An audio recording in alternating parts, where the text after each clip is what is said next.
నమస్తే, welcome to our channel. నేను మిషాల్ని. YCP నేత మాజీ ఎంపీ నందిగం సురేష్ జైల్లో ఉంది. మనం చూసాం ఆల్రెడీ. గతంలో కూడా జైలు నుంచి బయటకు వచ్చిన తర్వాత మళ్ళీ ఇది రెండోసారి ఆయన జైల్లో ఉంటాం. సో తర్వాత ముఖ్యంగా చెప్పాలంటే నందిగం సురేష్ వాళ్ళ భార్య వైసీపీ కార్యకర్త వాళ్ళిద్దరు ఫోన్ కాల్ మాట్లాడుకుంటూ ఒక ఆడియో అయితే బయటికి వచ్చింది. అది ఆ ఆడియో ఏంటో తెలుసుకోబోతుంది. స్టూడియోలో ఉన్నారు అనలిస్ట్ అశోక్ కుమార్ గారు ఉన్నారు. వారిని అడిగి కొన్ని విషయాలు మనం తెలుసుకుందాం. అశోక్ గారు నమస్కారం. నందిగం సురేష్ అరెస్ట్ అయింది, జైల్లో ఉంది, మనం చూస్తున్నాం. వాళ్ళ భార్య మాట్లాడేది ఒక వైసీపీ కార్యకర్తతో వాళ్ళిద్దరు ఫోన్లో మాట్లాడుకోవటం, ఆ ఆడియో మనకి ఇప్పుడు విడుదలై బయటకు వచ్చింది. అది వాళ్ళిద్దరు ఏం మాట్లాడుకుంటారంటే ఏం చెప్తాం? ఒకసారి ఆయన అరెస్ట్ ఎందుకైనాడు ఇవన్నీ చర్చించే ముందు మీరు అడిగిన ప్రశ్నకు స్ట్రైట్గా ఆడియో కాల్ ఏం మాట్లాడినారో ఒకసారి వినే ప్రయత్నం చేద్దాం. మన వీక్షకులు కూడా మంచి చెడ్డ చెప్తారు. రెడ్డోడు బయటకు వచ్చేసాడు, కమ్మోడు బయటకు వచ్చేసాడు, అందరూ బయటకు వచ్చేసాడు, ఒక మాదిగోడు తప్ప. నిజంగా అండి, అది మీరు చాలా ప్రెస్టేజ్ గా తీసుకున్నారు. నేను మీరు ఎన్నన్నా నేను ప్రెస్టేజ్ గా తీసుకున్నా, మీరు ఏమన్నా అనుకోండి. అంది కాబట్టి అవన్నీ మర్చిపోతే నేను బేబమ్మని నెక్స్ట్ హోమ్ మినిస్టర్ గా చూడాలంతే. అయ్యో, విన్నారా? Home minister కావాలనుకుంటుంది. ఇప్పుడున్నది కూటమి ప్రభుత్వము. అంటే నెక్స్ట్ జగన్మోహన్ రెడ్డి సీఎం అవ్వాలా. ఈవిడ చెప్పే ప్రకారం ఆయన సీఎంగా ఉన్నప్పుడు హోమ్ మినిస్టర్ అవుతాను ఏమని చెప్తాను. ఈవిడ పేరు బేబమ్మ. ఇంకొంచెం ఏమనిందో ఒకసారి వినే ప్రయత్నం చేసి తర్వాత మాట్లాడదామండి. లేదు లేదు లేదు, ఇది ఇందాక లాయర్స్ కూడా ఇదే మాట అన్నారు. మీరు అనుకుంటున్నాక మన కోర్టు ఎదురుగా నిన్న సీఏయాడు అన్న దగ్గర, జైలు దగ్గర నన్ను హోమ్ ఇజ్రాయల్ అన్న ఇంటర్వ్యూ పెట్టమన్నా. లోపలికి కదా, వాళ్ళు ఇక్కడ పెట్టరు కదా. మీరు నెక్స్ట్ హోమ్ మినిస్టర్లే మేడం, మీకేం బాధ లేదు. ఇవన్నీ కాదు, నేను ఎప్పుడు చెప్పాను ఈ మాట? అన్నయ్య అరెస్ట్ అయినప్పుడు చెప్పా. అంటే ఏంటి నా మీద కోపమా, మా ఆయన మీద కోపమా మీకన్నా? లేదు మేడం, రాష్ట్రం అంతా మాట్లాడుకుంటుంది. కాకపోతే అలా అందరూ చెప్తుంటే ఏదో ఏదో తెలియని ఆనందం పెంచదాన్ని. భగవంతుడు రాయాలి మేడం, మనుషులు అంటే కాదు. దేవుడు రాయాలి మన రాతలని. మీ దేవుడు రాసేసాడు, మీరు నెక్స్ట్ హోమ్ మినిస్టర్ అంతే మేడం. ఆవిడ నోరుగల్లాదన్నా రాసా మేడం. నన్ను ఈ రోజు లాయర్లు ఏమన్నారు తెలుసా? మీరు నమ్మరు, ఆయన బయటకు వచ్చిన తర్వాత బేబమ్మదే హవా సాగుతుంది. బేబమ్మ హవా సాగుతుంది, జగన్ బేబమ్మకే టికెట్ ఇస్తాడు. ఇంకా ఈయన సేవ చేసుకోవాల్సిందే లోపల ఉండి. సురేష్ గారు నోరుగల్లాదన్నారా మేడం? నేను ఎవరిని ఏమన్నానండి. మీరు అసలు ఏంటి, ఏం జరుగుతుంది? నెక్స్ట్ జగన్మోహన్ రెడ్డి అధికారంలోకి వస్తే బేబమ్మ కంటే నందిగం సురేష్ వాళ్ళ భార్య బేబమ్మ పేరు, అయితే ఆమెకు హోమ్ మినిస్టర్ పదవి ఇవ్వటం ఏంటి? దాని వెనక కారణాలు ఏంటి? దాని వెనకాల కారణాల కంటే ఇప్పుడు ఆయన అరెస్ట్ అయినాడు, స్వయాన భర్త. ఆవిడ చూస్తే సోషల్ మీడియా వేదికగా ఆ సాక్షికి అనుగుణంగానో వైసీపీకి అనుగుణంగానో అనేక వ్యాఖ్యలు చేసింది. కూటమి ప్రభుత్వం తప్పు చేస్తుందని, లేకుండా అంటే ముఖ్యంగా మాదిగ బిడ్డలము అంటే ఎస్సీ బిడ్డలము అని చెప్పి కులాల ప్రతిపాదన అదే పనిగా తెస్తున్నారు. వీళ్ళకి ఇది పరిపాటు అయిపోయింది.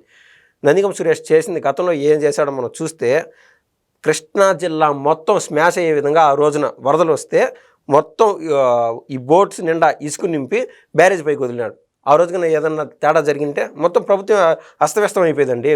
వేల సంఖ్యలో, లక్షల సంఖ్యలో ఆ జిల్లాకు సంబంధించిన వాసులు చనిపోయి ఉండేవాళ్ళు.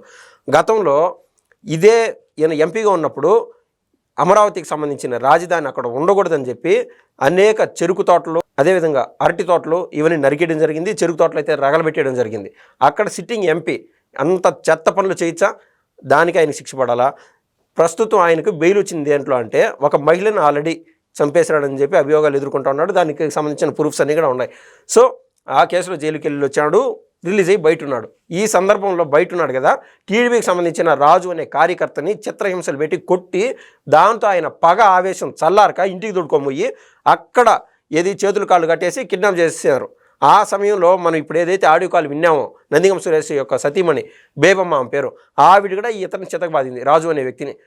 ఎలాగోలా తప్పించుకొని బయటకు వచ్చి మాట్లాడినప్పుడు మనకి ఆ విషయాలన్నీ బయటకు అర్థమైంది. లేకుండా అంటే అతను కూడా సమాజాన్ని చెలిమినట్టు అయిపోయింది, చనిపోయినవాడు ఈ టైంకి. సో వాళ్ళ సహజ నైజమే ఇది మొత్తం చేసిన తర్వాత నా కులం అది, ఈ కులస్తులను హింసించచ్చా అని చెప్పడం చాలా దారుణం, దుర్మార్గం. గతంలో విడుదల రజనీ విషయంలో మనం చూసాము. లేకుండా ఉంటే ఆర్య వైశ్యులకు సంబంధించిన విషయంలో కూడా ఉన్నవాళ్ళు అరుణ్ కుమార్ చూసాం కదండి, జీవి ఆంజనేయులు గారికి సంబంధించి ప్రతిదీ కులాల ప్రస్తావన అనేది చాలా తప్పు, నీచం. ఇప్పుడు ముఖ్యంగా ఈ కాల్ యొక్క విశ్లేషణ మనం చేస్తే ఏమవుతుందంటే అండి, బేబమ్మ ఈవిడ సోషల్ మీడియా వేదికగా బాధపడుతుంది, సాక్షి ఓడిస్తే కన్నీటి పర్యంతం అవుతుంది. కానీ ఆవిడ లోగుట్టి ఎట్టున్నదంటే ఆ ఆడియో కాల్ లీక్ బట్టి మనకు అర్థమవుతుంది. విపరీతంగా నాకు చాలా ఆనందంగా ఉందండి అని చెప్పింది మీరు విన్నారు కదా, అక్షరాల విన్నారు. సో వాళ్ళ హస్బెండ్ జైల్లో ఉండి ఆవిడతో పాటు సంసారం చేయకుండా ఉంటే ఆవిడ చాలా అంటే చాలా సంతోషంగా ఉంది. ఎక్కడ ఇంక బాధ ఎక్కడ? వీళ్ళకు కేవలం మొగుడు అనేదిలే, భార్య అనేదిలే, ఖచ్చితంగా వీళ్ళ నరాన వైసీపీలో ఉండే వాళ్ళ చాలా మందిలో నరాన డిఎన్ఏలో రాజకీయం అనేది వ్యాపించున్నది, ఖచ్చితంగా వ్యాపించున్నది. దీన్ని బట్టి అర్థమవుతుంది.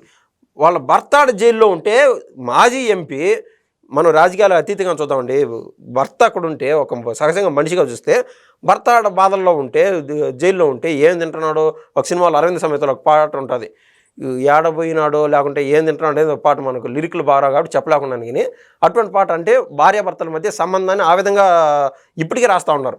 ఈ తరుణంలో అంత హ్యాపీ అని ఆమె చెప్పడము, రేపు జగన్మోహన్ రెడ్డి గారు మాదిగ కులస్తురాలనో లేకుంటే మాల కులస్తురాలనో ఈవిడికి ఎమ్మెల్యే టికెట్ ఇవ్వడము, ఆ ఎమ్మెల్యే అయిన తర్వాత మనం చూస్తా ఉన్నాం ఆనవాయితీ ప్రకారం జగన్మోహన్ రెడ్డి ఏం చేస్తా ఉన్నాడంటే ఆయన ఏ తప్పులు చేసినా కూడా అది దళిత బిడ్డలకు పైకి పోయే విధంగా, లేకుండా అంటే బడుగు బలహీన వర్గాల పైకి పోయే విధంగా వాళ్ళకు పదవులు ఇచ్చి, గతంలో 5 మంది డిప్యూటీ చీఫ్ మినిస్టర్లు ఉన్నారండి, వాళ్ళ ఒక్కరి పేరైనా మీరు చెప్పగలుగుతారా గుర్తుండి? ఇప్పుడు డిప్యూటీ చీఫ్ మినిస్టర్ గారు అంటే పవన్ కళ్యాణ్ గారు, తట్టుక్కని చెప్పగలుగుతాం వాస్తవంగా. సో కేవలం వాళ్ళు ఆభరణం మాత్రమే, పదవులు ఆభరణం మాత్రమే. ఈవిడ చెప్పడం చూడు ఎంత ఆనందంగా ఉండదు, నేను హోమ్ మినిస్టర్ని అవుతున్నానని చెప్పి. భర్త అక్కడ ఆయన ఈ కేసులో ఇరుక్కున్నాడు, రాజు అనే కేసులో, ఒకరిని చంపిన కేసులో ఇరుక్కున్నాడు. ఆడ బోట్స్ని లక్షలాది మందిని చంపే విధంగా ఆయన విషపూరిత వాతావరణం ఏదైతే చేశాడో దాంట్లో ఇరుక్కున్నాడు. అనేక చోట్ల ల్యాండ్ సెటిల్మెంట్స్ ఉన్నాయి, 10 సంఖ్యలో కేసులు రిజిస్టర్ అవబోతున్నాయి నందిగం సురేష్ పైన. ఆయన ఏ రోజున జైలుకి వస్తాడో తెలీదు. కనీసం ఒక 20 రోజులు పైనే రిమాండ్ తీసుకున్నారు పోలీసు వారు. ఈ లోపు ఈవిడ ఇంత ఎగిరి గంతేస్తుందంటే, నందిగం సురేష్ కన్నా బయటకు వస్తే ఆవిడకు విడాకులు ఇవ్వకుండా ఉంటే నందిగం సురేష్ క్యారెక్టరే వేస్ట్ అని సాక్షాత్ వైసీపీ నాయకులు అనుకుంటున్నారు ఇవాళ. మరి ఎందుకు ఇప్పుడు దాని వెనక కారణం ఏంటి? ఇంక వీళ్ళిద్దరు మాట్లాడుకోవటం ఏంటి? అసలు వాళ్ళ భార్య ఆయన జైల్లో ఉన్నా కూడా ఇప్పుడు వాళ్ళ భార్య మాట్లాడటం, వైసీపీ కార్యకర్త, ఏం జరుగుతుంది వెనక? ఇంకా వెనకేం లేదు, జగన్మోహన్ రెడ్డి గారి బేసిక్ నైజమే ఇది అని చెప్పి అందరూ వైసీపీ కార్యకర్తల్లో తెలిసింది కాబట్టి అంత కాన్ఫిడెంట్గా చెప్తున్నారు. నందిగం సురేష్ బయటకు వచ్చేదిలే, ఆ సింపతి వాడుకోవాలి మేము, ఆ సింపతి వాడుకొని ఇక్కడ ఎమ్మెల్యే ఖచ్చితంగా అవచ్చని కాన్ఫిడెన్స్ వెళ్ళకున్నది. సో దళిత కార్డు మీద హోమ్ మినిస్టర్ అవుతానని చెప్పి కాన్ఫిడెంట్గా మాట్లాడుతుంది. దీని అంతటికి భరోసా ఏంటంటే జగన్మోహన్ రెడ్డి గారు. సో నందిగం సురేష్ కన్నా పొరపాటున ఏదన్నా ఆరోగ్యం బాగాలేకన్నా చనిపోతే అది జగన్మోహన్ రెడ్డి గారికి జాక్పాటే. ఆ విధంగానే ఉండదు ఈ విషయం చూస్తూ ఉంటే అండి. వాళ్ళ భార్య కూడా ఏడుస్తుంది, బాధపడుతుంది అని నేను అనుకోవట్లే. ఆయన ఆరోగ్యం బాగాలేదనో, ఇంకా అటువంటి వాళ్ళు ఎవరైనా మీడియా ముందుకు వచ్చి కానీ మాట్లాడుతుంటే సాక్షిలోనూ వేరే చోట ఖచ్చితంగా మనం అప్రమత్తంగా ఉండాలి. కేవలం డ్రామా ఉత్త డ్రామానే, అది క్లారిటీ ఆఫ్ మైండ్ ఉండాలి మనకు కూడా. సో చాలామందిని మనం చూసాం, గతంలో పోసాని కృష్ణమురళి గారి సతీమణి కూడా మీడియా ముందుకు వచ్చి బాధపడింది. దాంట్లో ఎంత నిజంగా బాధపడుతుందా లేదా అనేది అంత డీప్ విశ్లేషణ చేయాల్సిన పని లేదండి. కానీ వీళ్ళ మనస్తత్వాలు చూస్తే సమాజంలో భార్యాభర్తల మధ్య ఏం జరుగుతుందో అని చెప్పి భార్య పైన అనుమానం పడే విధంగా ఉండాలి, లేదా భర్త పైన భార్య అనుమాన పడాల్సిన పరిస్థితులు దాపరించాయి. ఇప్పుడు జైల్లో ఉన్నాడు కదా నందిగం సురేష్, ఈ ఆడియో కాల్ కన్నా ఆయన వర్క్ కన్నా వింటే, లేదా అక్కడ ఉన్నటువంటి పోలీస్ ఆఫీసర్లు ఎవరైనా అయ్యా మీ భార్య మాట్లాడింది ఈ మాదిరి నువ్వు జైల్లో ఉంటే ఆనందంగా ఉన్నాను అని మీ భార్య చెప్తానంటే ఆయన జీర్ణించుకోగలుగుతాడా? నరకయాతనండి. ఆయన బయట సమాజానికి ఎంత తప్పులైన చేసి ఉండొచ్చు. నేను కేవలం భార్యాభర్తల మధ్య సంబంధాల గురించి మాత్రమే మాట్లాడుతున్నా. సో నందిగం సురేష్ వాళ్ళ భార్యకి విడాకులు ఇస్తారు అని ఏమన్నా సమాజం కోసం ఇవ్వడేమో నేను చెప్పలేను. కానీ ఆల్మోస్ట్ ఆ పరిస్థితి అక్కడికి తీసుకెళ్ళిపోయింది. హోమ్ మినిస్టర్ కాస్త డైవర్స్గా మారిపోయిందని ఖచ్చితంగా చెప్పగలుగుతాను. థ్యాంక్ యూ, ధన్యవాదాలు.